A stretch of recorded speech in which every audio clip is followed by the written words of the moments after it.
Can you talk about the play of the defense in the second half and then the winning plays at the end there that they made? I think a couple things. Penn State had a week off, and as most teams do, you have a week off. You start looking at tendencies. You start looking at things that maybe you have patterns to. And in the first half, they broke some tendencies that they had. So I think Greg and the staff defensively did a great job at halftime. I think our kids had a will, and they willed themselves to keep going. And it was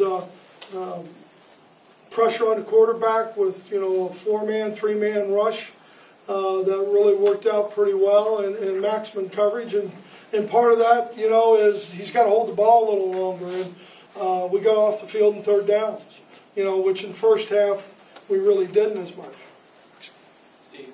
Brady, we all saw Devin pacing the sidelines and grimacing and looking like he wasn't going to get back in. Talk about him coming back in the game and what he showed you and what he gave you.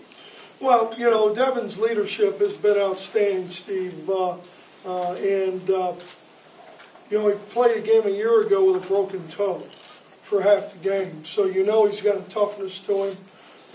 He is turning in through his maturation process and everything else into a tremendous leader.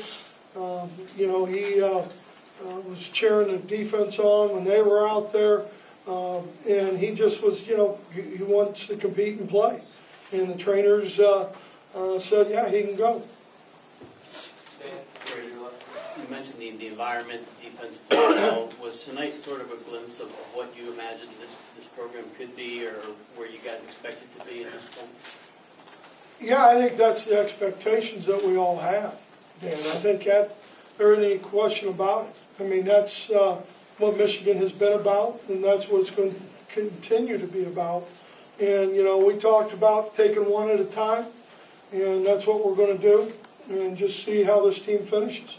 How much did you guys need a night like tonight to break some of the tension you had in the past month? What was the last part? To break some of the tension and pressure you had the past month. I think this. I think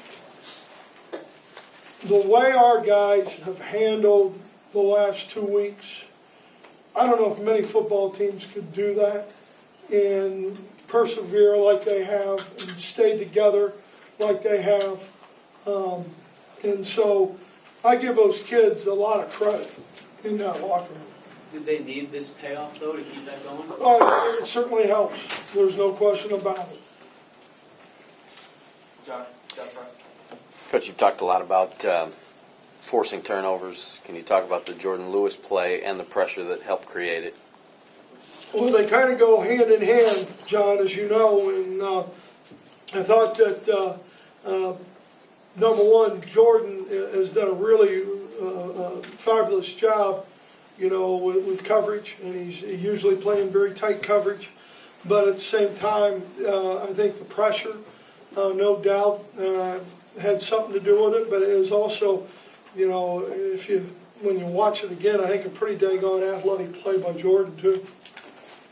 Over to your left, Coach.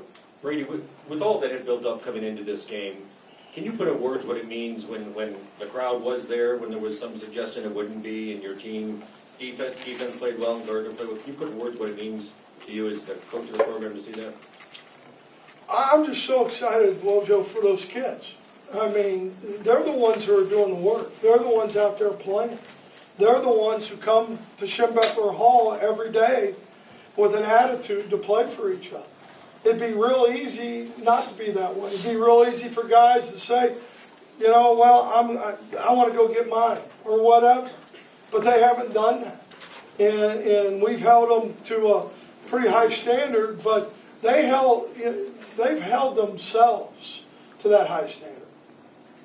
Just about how much of a role has Gardner played in all of that? The guy that's been, he's been injured, and how is his health right now? Well, we'll figure that out because we don't talk about injuries, but we'll figure that out. But with Devin, I think the growth, I said it earlier, and the demeanor and what he has done on and off the field has been really special.